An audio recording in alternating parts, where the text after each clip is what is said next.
Pois é, pessoal. Ontem, sem sombra de dúvidas, foi um dia que deu muita, mas muita dor de cabeça para o ministro do Supremo Tribunal Federal, Alexandre de Moraes.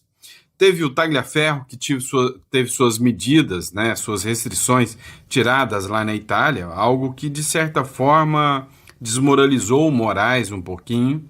Teve também que recuar no caso Felipe Martins, quando ele mandou tirar, né, os advogados do caso, uma medida totalmente arbitrária, inconstitucional, que atenta contra, né, o devido processo legal, contra a legítima defesa. E aí veio agora mais uma bomba no caso Felipe Martins. Enfim, os Estados Unidos acabaram de soltar uma nota dizendo que o ministro do Supremo Tribunal Federal se baseou numa prova falsa para poder mandar o Felipe Martins para a cadeia, ou seja, que o Felipe Martins, na verdade, não foi para os Estados Unidos. E a prova que foi juntada, que foi dada como argumento de que o Felipe Martins tinha ido aos Estados Unidos para que o Felipe Martins fosse preso, né, na verdade, não era bem aquilo. Também outro ponto que a gente vai falar, né, é vamos dizer assim, o samba lelê que a Maria Corina Machado deu, inclusive no próprio Lula, né, com esse negócio aí de receber o Prêmio Nobel da Paz. Ela indicou o Prêmio Nobel da Paz pro Lula, será? Não foi pro Lula. Foi para uma pessoa que o Lula não queria que ela indicasse. Tá tentando competir com ele, mas não dá conta, né? Afinal, o cara é muito mais forte do que o Lula. Nós vamos falar sobre tudo isso, vamos falar sobre questões econômicas também. Seja muito bem-vindo, sábado, né? Esse é o nosso primeiro vídeo desse sábado abençoado. Seja muito bem-vindo, é sempre um prazer estar aqui com vocês e bora aí para a tela do nosso aplicativo, tá?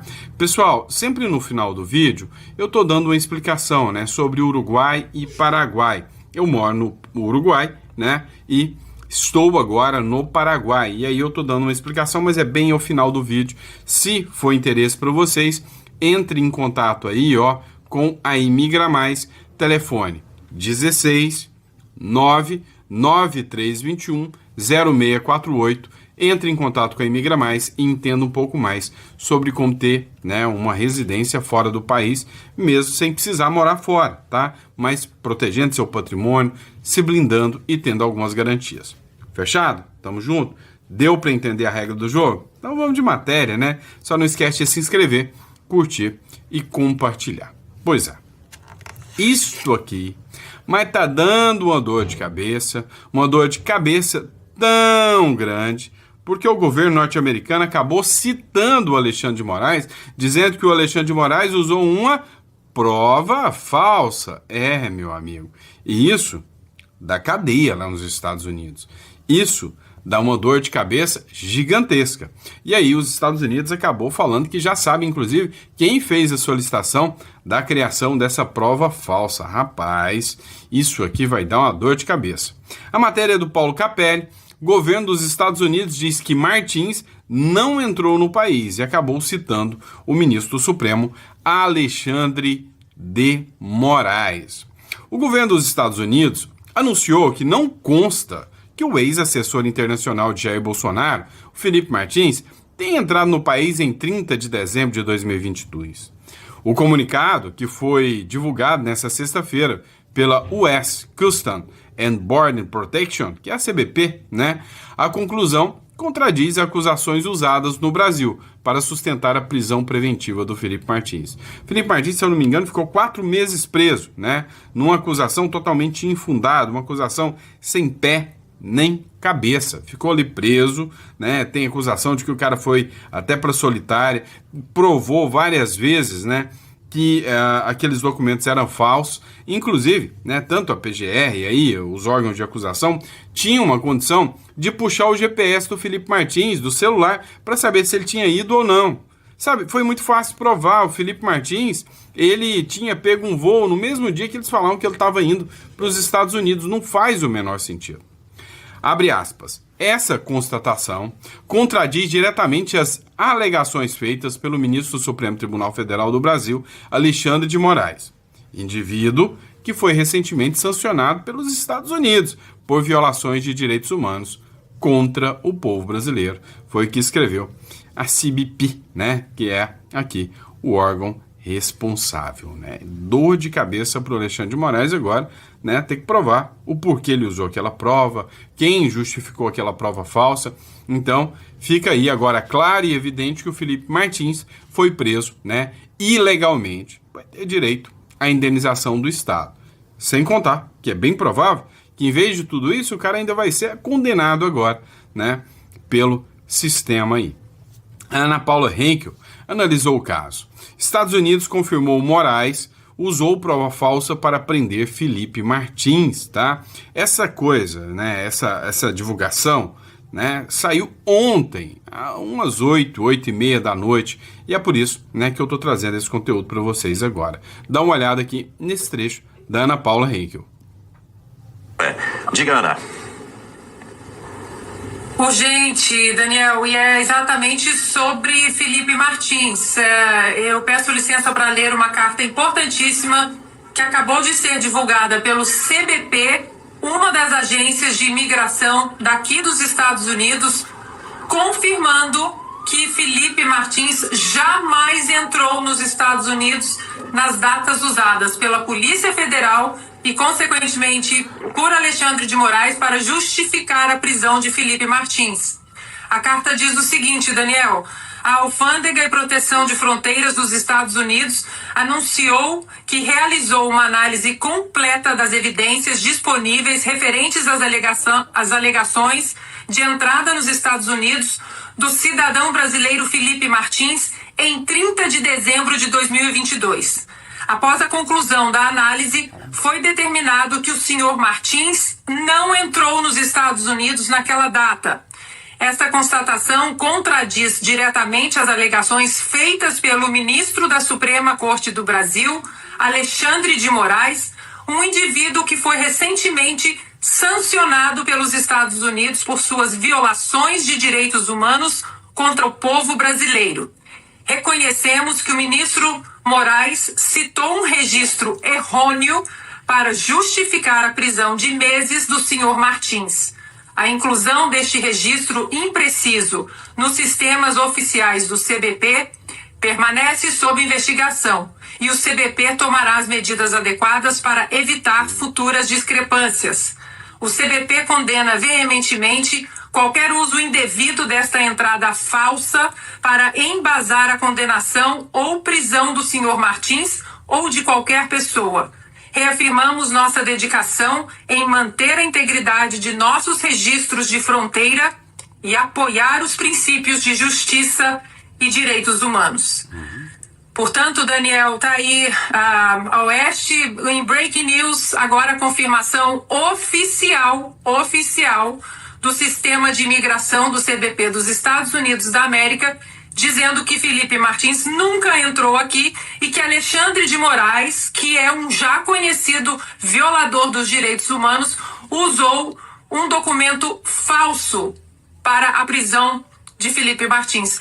Eu queria... Pois é. Você viu que o teor e o tom foi diretamente como uma indireta ali, falando, olha...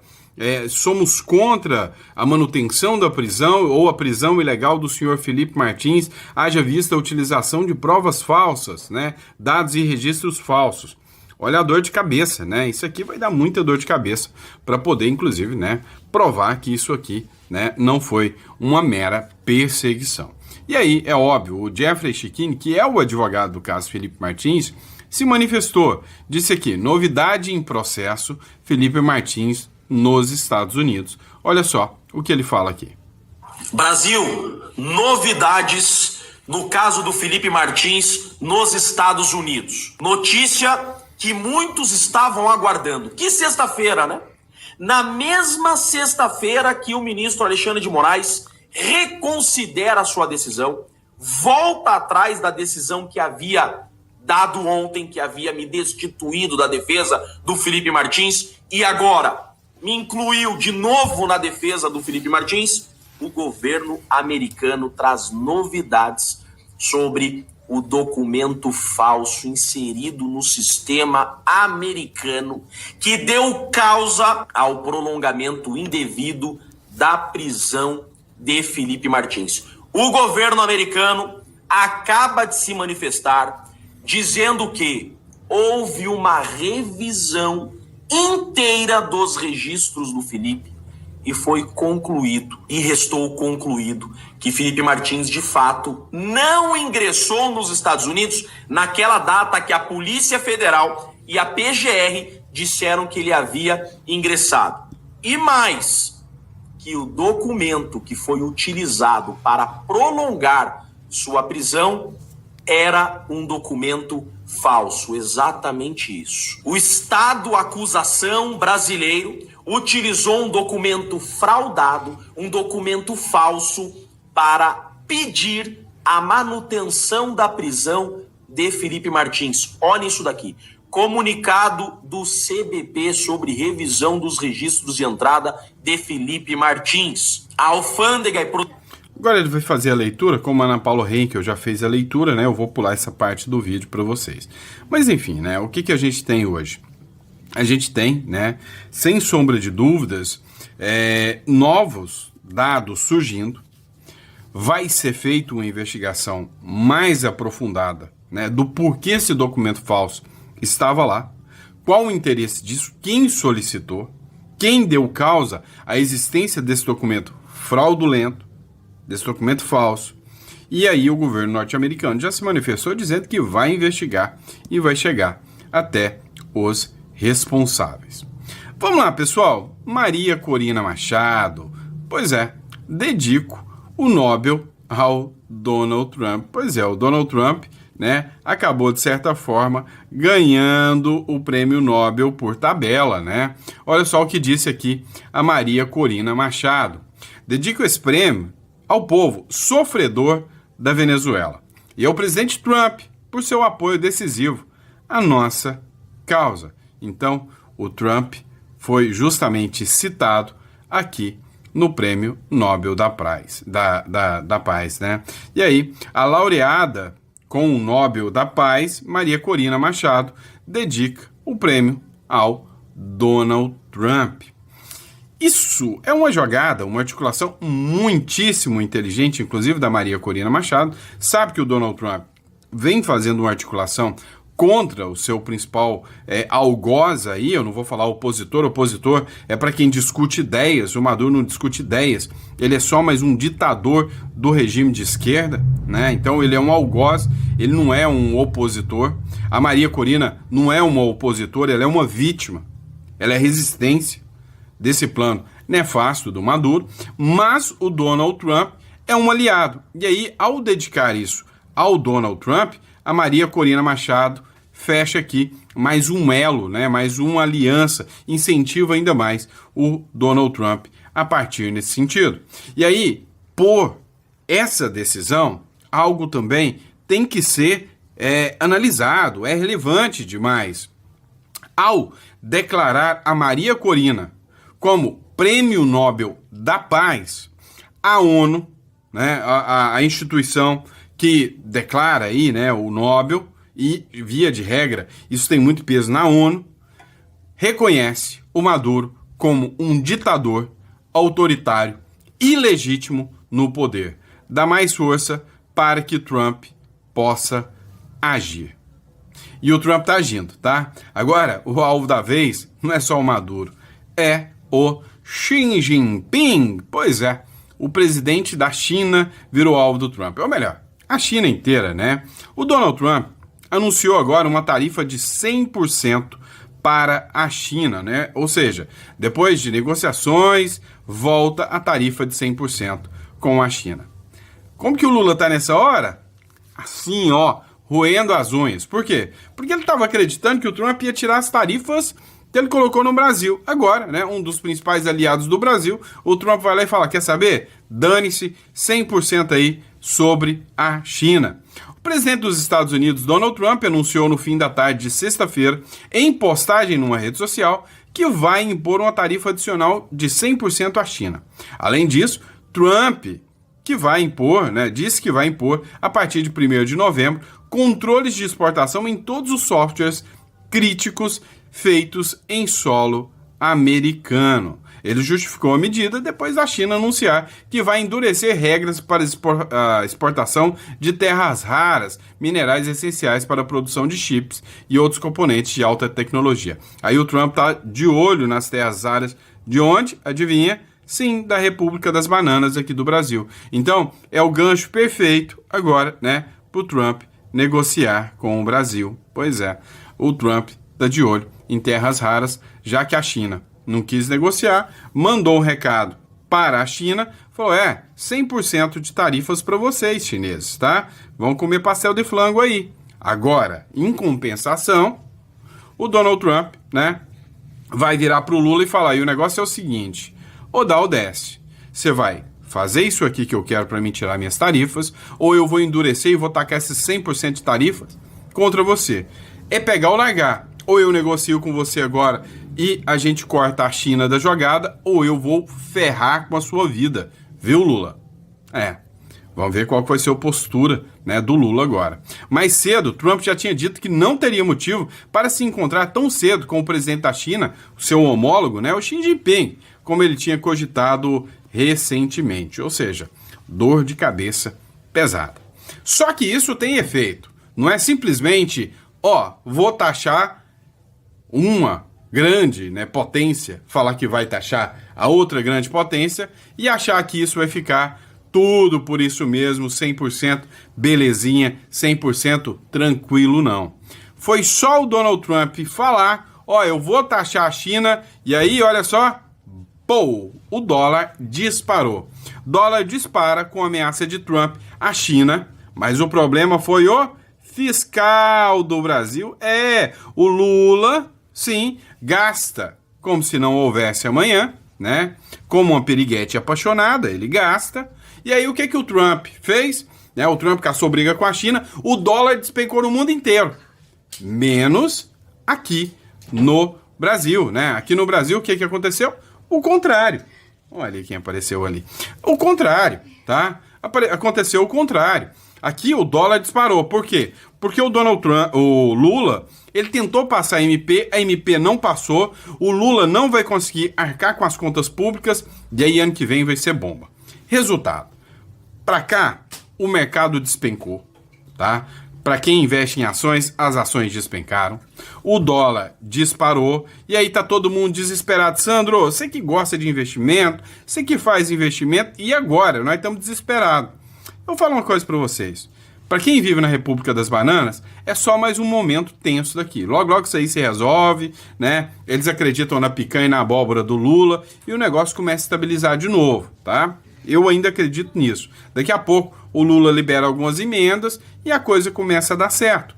Agora, você precisa entender o seguinte, né? Começa a dar certo no sentido de que o mercado vai inventar uma desculpa para fazer o negócio subir de novo. Não me entenda mal. Agora, o que vocês precisam saber? Eu quero que vocês entendam que o Lula, a partir do ano que vem, né? Eu não vou nem ler a notícia do dólar que subiu aqui, que vocês já entenderam.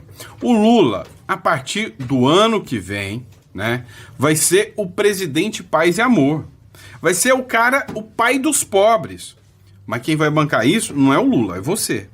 Ele vai, com aumento de impostos ou sem aumento de impostos, fazer uma gastança sem precedente. Ele vai dar bicicleta de graça, ele vai dar escola de graça, ele vai dar escola particular de graça, ele vai dar energia de graça, ele vai dar transporte de graça, ele vai dar bexiga de graça, ele vai dar tudo de graça. Por quê? Porque ele quer reeleição. Mas o rombo das contas públicas será gigantesco.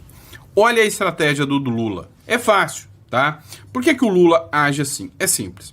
Se o Lula, né, estourar as contas e ganhar, ele ganhou. Eu tô falando de poder. E aí o Lula vai indicar mais 3 ministros do STF no ano que vem. O Brasil pode ir à bancarrota, pode destruir, que o povo não vai poder fazer nada e o Lula vai ter todos os ministros do STF. Ele ganha com tudo. E aí, se o povo tá na miséria, que se dane, né? Deu 2027, o Lula vai mostrar a sua verdadeira face, mas aí é tarde demais pros petistas que fazem o L chorarem. Entendeu? E se ele perde? Se ele perde, ele já tem um projeto para voltar nos próximos anos, porque ele vai destruir a economia, vai arrebentar com tudo. O cara que assumir depois dele vai pegar um país destruído. E aí o bonitão vai falar, tá vendo? o Tarcísio, ou o Bolsonaro, ou o cachorro caramelo, entrou, tá vendo? Mas olha só, o Brasil tá ruim, tá destruído. Vocês vão ter que voltar em mim de novo para me voltar a dar transporte de graça, gasolina de graça, abóbora de graça, picanha de graça para vocês. A jogada é sempre a mesma. É por isso que tem alternância. Entra um, cai outro. Entra um, cai outro. Então, a jogada deles é essa. Então, ano que vem, espere, né, que vai estar o Brasil uma maravilha. Vai ter tudo de graça para todo mundo, vai liberar para todo mundo, vão baixar os juros no canetão, vão fazer de tudo. Aí 2027, dane-se, eles já estão no poder mesmo. Agora, olha só o que o Pablo Spyer falou aqui sobre o que está rolando, né, nas contas públicas, sobre o que está rolando, né, aí no mercado. Dá uma olhada. A conta do tarifaço chegou. As exportações brasileiras para os Estados Unidos despencaram. A queda em setembro foi mais de 20%, o que representa cerca de 700 milhões de dólares de prejuízo. E o tombo foi generalizado. O ferro gusa caiu 41% na exportação para fora, né, para os Estados Unidos. A carne bovina, 58%. O açúcar melaço, 77%. Armas e munições, 92%. Tabaco, 95%. E o minério de ferro, 0 embarques. Mesmo produtos fora do tarifaço, como ferro gusa, celulose e aço, caíram com força. O motivo é uma combinação explosiva. Tarifaço dos Estados Unidos com taxas de 50%, desaceleração da economia americana e queda da demanda global no geral. Segundo o diretor de comércio exterior, Erlon Brandão, abre aspas, a tendência é de nova queda nos próximos meses, fecha aspas. O tombo seria maior sem as compras firmes da China e da Argentina, que acabaram segurando um pouco a queda das nossas exportações no geral. É para os Estados Unidos que as exportações despencaram. Para o resto do mundo, teve até lugares que aumentou. Pois é, mas isso aqui, lógico que já está dando reflexo na economia, né? E muita gente está sentindo o impacto, né, de tudo isso na economia. Vamos lá, pessoal. Ontem, né, alguns canalhas, professores, canalhas, resolveram comemorar, né, o ataque do Hamas, dizendo que foi o momento mais emocionante da vida deles. Ontem também aconteceu o seguinte, né? Aconteceu de que teve uma audiência pública e um dos brasileiros sobreviventes deu o posicionamento dele sobre como foi, né? E aí, esses canalhas que falam aí defendendo o Hamas, simplesmente deveriam assistir isso aqui.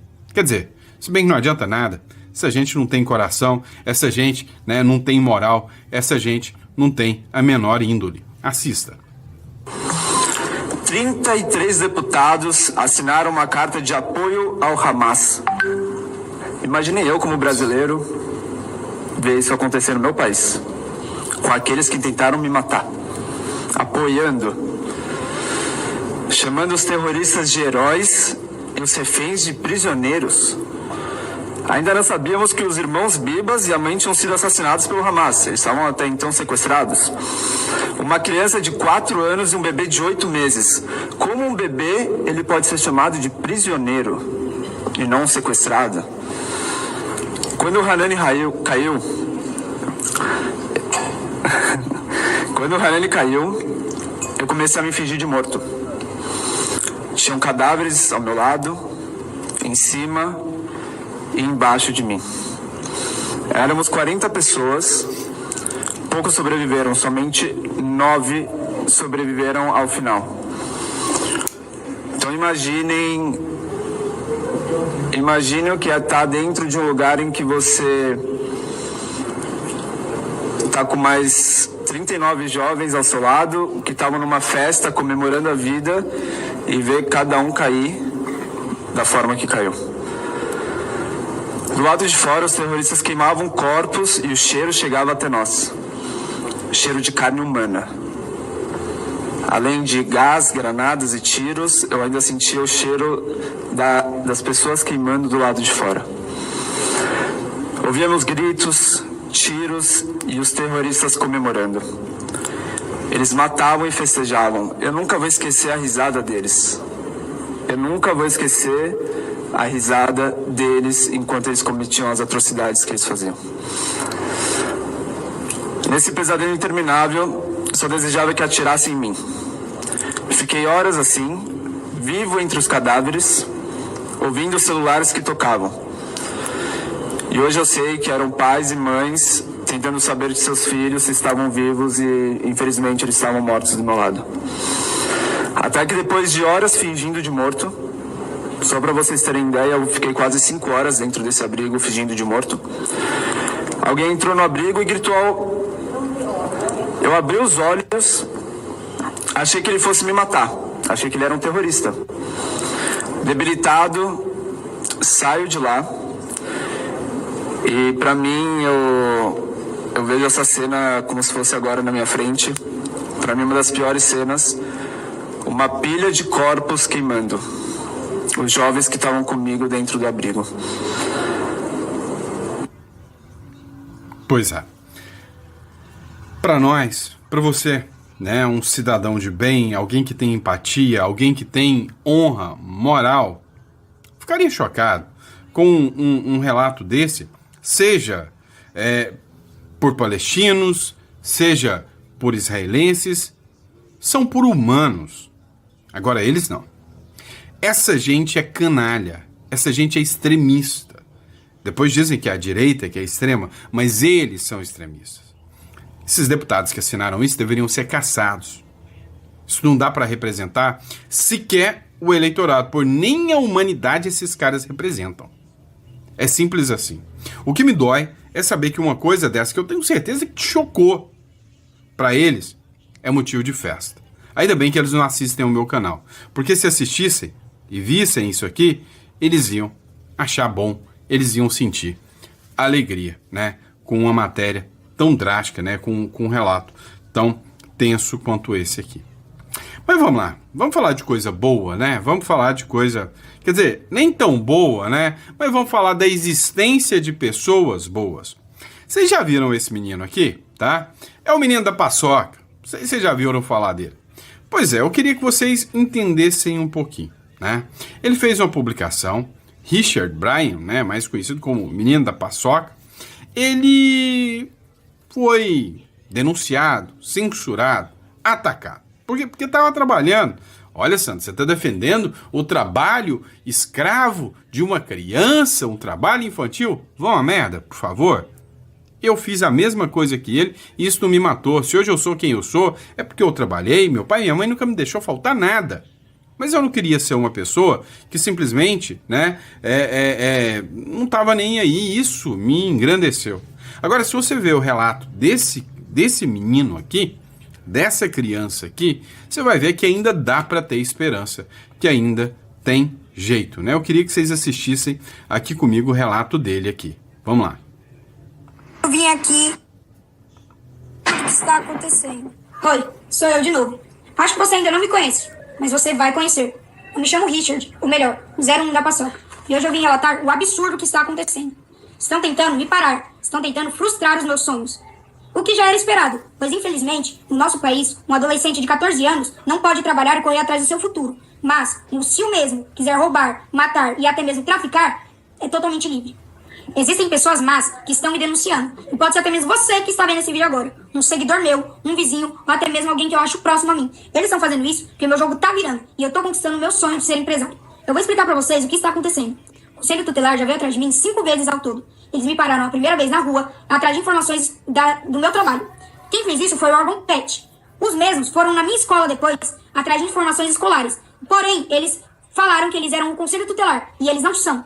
Minha diretora me defendeu, falou que eu era um dos melhores alunos da minha escola, aluno destaque da sala, aluno representante, e que eu iria ganhar mais uma vez a medalha da Olimpíada de Matemática. Medalha que eu já ganhei mais de uma vez.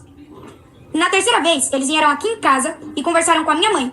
Depois, num período de 2 horas no máximo, os mesmos voltaram e conversaram com meu pai pelo telefone. Quem fez isso foi o Conselho Tutelar e o CREAS. Meu pai foi no CREAS hoje e pra tentar esclarecer a história, que quem quer fazer isso, quem decidiu, foi eu. Eu decidi isso pra mim. E elas soltaram uma frase icônica, que eu fiquei até sem reação. Elas falaram que eu, vendendo doces, receberia a mesma sentença de uma criança de 14 anos que vende drogas na biqueira. É ilógico isso. Ilógico esse tipo de coisa. Eu não faço isso porque eu preciso. Eu faço isso porque eu quero. Meus pais me dão tudo e mais um pouco sobre o que eu tenho. Eu pego meu dinheiro, eu guardo, invisto e ajudo pessoas, coisa que o próprio governo muitas vezes não faz. Tem crianças na rua que realmente estão passando fome, estão vendendo por obrigação. Muitas vezes elas chegam em casa e são abusadas. Mas isso eles não vão atrás. Eles vêm atrás da criança, da pessoa que está trabalhando porque quer construir seu império lá na frente, quer ter sua empresa. Eles querem que eu vire refém do sistema, que eu viva de Bolsa Família e auxílios. Tudo isso. Eles querem que eu trabalhe para quando só tiver 60 anos eu poder aproveitar a minha vida a partir da aposentadoria. Eu não quero isso pra mim. Eu quero ter a minha empresa e ter minha liberdade financeira muito mais novo que isso. E eu vou provar que eu não estou sendo forçado nem pressionado a nada. Olha só. Não tem ninguém me pressionando. Ninguém está me obrigando a gravar esse vídeo. Eu decidi fazer isso. Eu decidi expor isso na internet pra vocês verem o que realmente é a realidade da coisa. A realidade do nosso Brasil. Essas pessoas que estão me denunciando são destruidores de sonhos. Que estão tentando me parar. Mas eu vou ficar de pé. Eu aviso. Eu vou ficar de pé. Vocês têm que arrumar mais uma louça pra vocês lavar. Alguma coisa da vida de vocês pra vocês fazer. E parar de encher o saco de quem está correndo atrás do seu. E eu tô aqui pedindo ajuda de vocês pra fazer a divulgação. Pra isso crescer e criar repercussão sobre o assunto. E não foi só isso. Eu ainda vou postar mais vídeos explicando detalhe por detalhe da história. Muito obrigado e Deus abençoe vocês. Eu vim aqui pra relatar o absurdo que está acontecendo. Oi, sou eu. Vou te fazer uma pergunta. Um país que se ofende quando uma pessoa quer crescer, qual o futuro desse país? Né? Porque é uma criança que quer crescer. E se você é empresário, se você tem a sua loja, se você trabalha, se você é empreendedor, se você sai para vender seus doces, você sabe que tem um fogo dentro da gente, a gente que é trabalhador, a gente que é empreendedor, a gente que gosta disso, né? Tem um fogo dentro da gente que a gente não se contenta. Eu não me contento em ser um servidor público, passei em vários concursos. Poderia ser um procurador hoje, optei em não ser, porque tem algo que nos chama, tem algo que nos prepara, tem algo que nos faz mover mais rápido. E essa criança tem isso, mas isso incomoda o Estado. Este é o Estado que faz o movimento dos ricos contra os pobres. Vocês já pararam para ver isso? Esse é o Estado que, se você empreende, se você é rico, se você quer crescer, você é mau, você é um câncer. Mais fácil enriquecer na política. Se candidatar a presidente e declarar alguns milhões aí. Sem contar que o patrimônio é 1000 vezes maior. Muito maior. Então, cá entre nós. Enquanto o Brasil não começar a valorizar crianças como essa, vão existir, vão estar nas ruas crianças que servem de aviãozinho na droga. E aí, quanto a esses não dá para fazer nada. Eu quero ver o conselho tutelar ir lá reclamar com o filho do traficante ou com o aviãozinho do traficante para o traficante. Esse, o conselho tutelar não reclama. Pode ter certeza, tá bom? Obrigado, pessoal. Fica com Deus. Eu vejo vocês no próximo editorial. Daqui a pouquinho a gente tá de volta nesse sabadão abençoado. Obrigado, pessoal, e até o próximo editorial.